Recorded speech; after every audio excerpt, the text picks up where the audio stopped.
রাজাকে আমি গ্রেফতার করেছি, কিন্তু এসব কথা তুমি সাক্ষী হিসেবে আদালতে বলতে পারবে? পারবো স্যার, আমি আদালতে সব বলবো। কেমন করে আপনার বোন বৃষ্টি আর তার স্বামীকে দলবল নিয়ে খুন করেছিল, কেমন করে রাজা রোগী সেজে হাসপাতালে এসেছিল, ব্রিফকেসে টাইম বোমা দিয়ে মুক্তিকে মন্ত্রীর বাড়িতে পাঠিয়েছিল।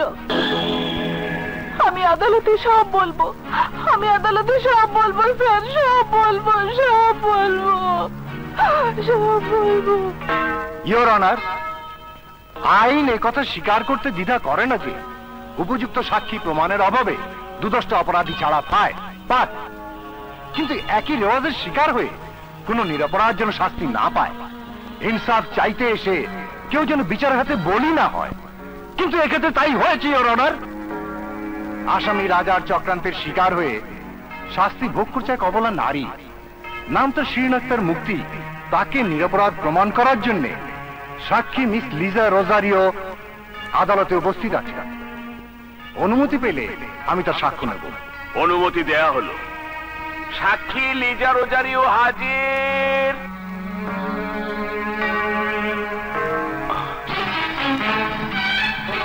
যাহা বলিব সত্য বলিব, কিছুই গোপন করিব না, মিথ্যা বলিব না। মিস রোজারিও, আপনি কাঠগড়ায় দাঁড়ানো আসামিকে চেনেন? জি, চিনি। তাহলে এসিপি মিস্টার মাসুমের নিকট যে জবানবন্দি দিয়েছেন তা সত্যি? লিজা, লিজা আমার ডার্লিং, তুমি ওই দিন আমার ব্যাপারে খুব রাগ করে চলে এসেছো। আমার কুত্তার বাচ্চারা তোমাকে খুঁজে পায়নি। বিশ্বাস করো, আমিও তোমাকে অনেক খুঁজেছি। আমি মনে মনে তোমাকে বউ করে নিয়েছি। হায় রে আমার পোড়া কপাল। আমি যাকে ভালোবাসি, যে আমার জীবন সঙ্গী, সেই আমাকে মিথ্যে সাক্ষী দিয়ে ফাঁসিতে ঝোলাতে চায়। আরে আমার তো ফাঁসির আগে আত্মহত্যা করা উচিত। ডার্লিং, দাও আমাকে ফাঁসিতে ঝুলিয়ে দাও। তবে ফাঁসিতে ঝুলানোর আগে আমাকে একবার কথা দাও, তুমি আমাকে মাফ করে দিয়েছো। তা না হলে আমি মনেও শান্তি পাবো না, মনেও শান্তি পাবো না। মা গো, তোমার বড় আশা ছিল মা, ছেলের বই গড়ায় তুমি নিজ হাতে হার পড়াবে মা। আমি তোমার মনের আশা পুরো করবো মা। তুমি দোয়া করো মা, আমাকে দোয়া করো মা।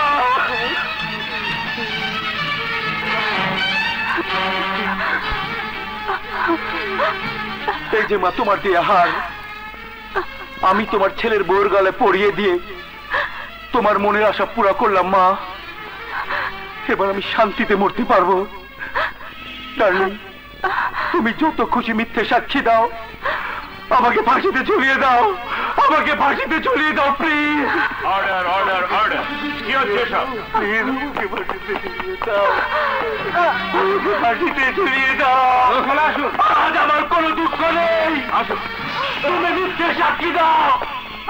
আমি তোমাকে অনেক দুঃখ দিয়েছি, জানি ক্ষমা পাওয়ার যোগ্য আমি নই। আমার বিচার হোক। আমি আমার পাপে প্রায়শ্চিত্ত করতে চাই জজ সাহেব, আমি আমার পাপে প্রায়শ্চিত্ত করতে চাই। আপনি আমাকে ফাঁসি দিন, আপনি আমাকে ফাঁসি দিন জজ সাহেব, আপনি আমাকে ফাঁসি দিন প্লিজ। বলুন লিজা, বলুন। ওর কথা আপনি বিশ্বাস করবেন না? বলুন, আপনি সত্য কথা বলুন। চুপ করে আছেন কেন? বলুন, আপনি সত্য কথা বলুন। চুপ করে আছেন কেন? বলুন। না, আমি কিচ্ছু দেখিনি।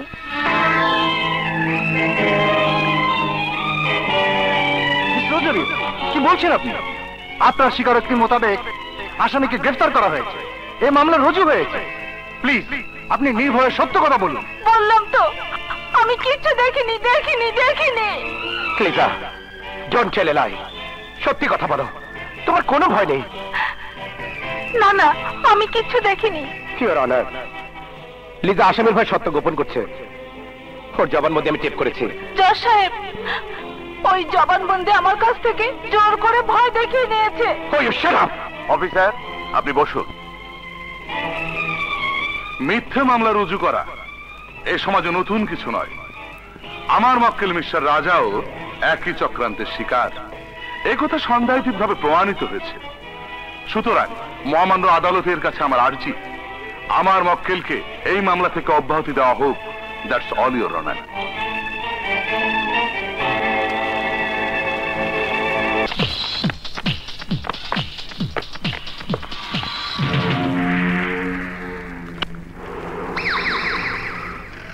এসিপি, ভবিষ্যতে এ ধরনের কোনো মামলায় জিততে হলে সম্রাটের আইনের ধারাগুলো ভালো করে ঘেঁটে এসো। আমি তোমার মতো পথের কুত্তা নই, সে মৃত প্রসের হার চাটতে যাব। তোর এক বোনকে কবরে পাঠিয়েছি, তোর প্রেমিকাকে জেলে পাঠিয়েছি, এবার ছোটটাকে বড় করে একটু নেড়ে চেড়ে খাবো।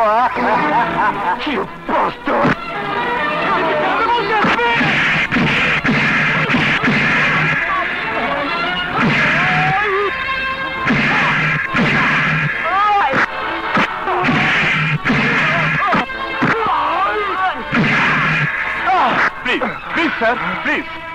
You son of a bitch. I will kill you.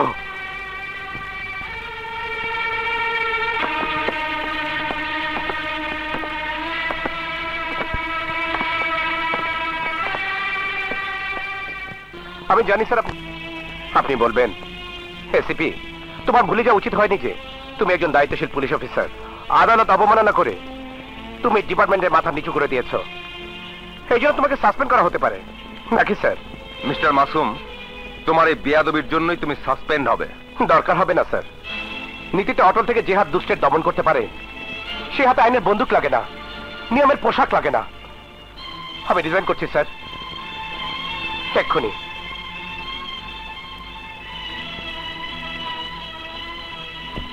Masum, stop it নাও। ঠান্ডা মাথায় চিন্তা করো, তুমি এখন কি করতে যাচ্ছ? আমার কর্তব্য আমি চিন্তা করব স্বাধীনভাবে। থাকে সবলে সবলে বিষ ঢালতে পারে, কিন্তু এই সম্রাট আজ তাহা অজগর সাপ গিলে ফেলি, হজম করে ফেলি। এবার দেখ আমার বিষাক্ত নিঃশ্বাস ওই এসিপিকে কেমন নীল করে দেয়। মেধর তোরাও নেই।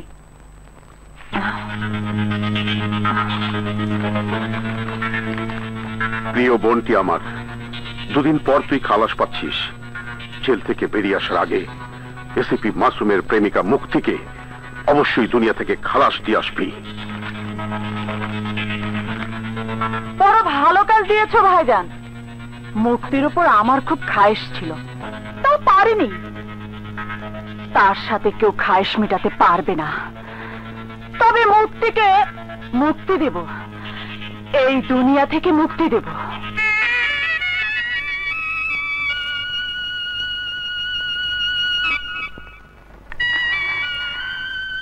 বাইরে যাবার চিন্তা করছিস? বাইরে যাব না। কেন যাব? কার জন্য যাব? ভালোবাসার জন্য যাবি। ভালোবাসা?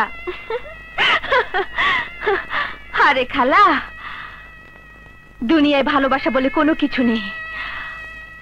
আছে শুধু ভালোবাসা নামে গুটি কয়েক শব্দ। প্রেম, প্রীতি, ইশক, মোহব্বত, সব মিথ্যে, সব মিথ্যে। ওভাবে বলিস না মা, এই দেখ না, আমাকে দেখ। আমার কাশেম 10 বছর আমার জন্য অপেক্ষা করছে।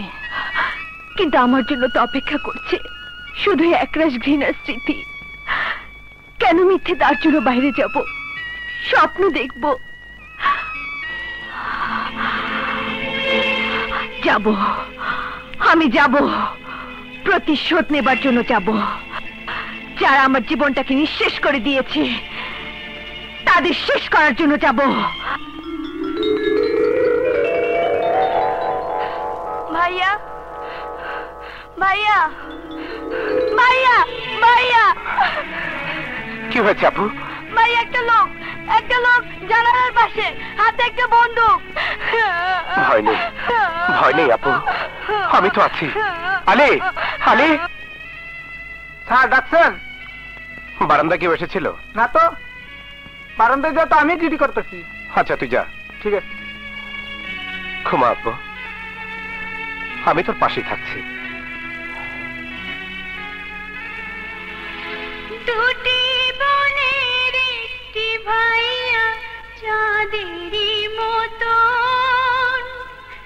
বাবা বলো মা বলো সবই তুমি ভাইয়া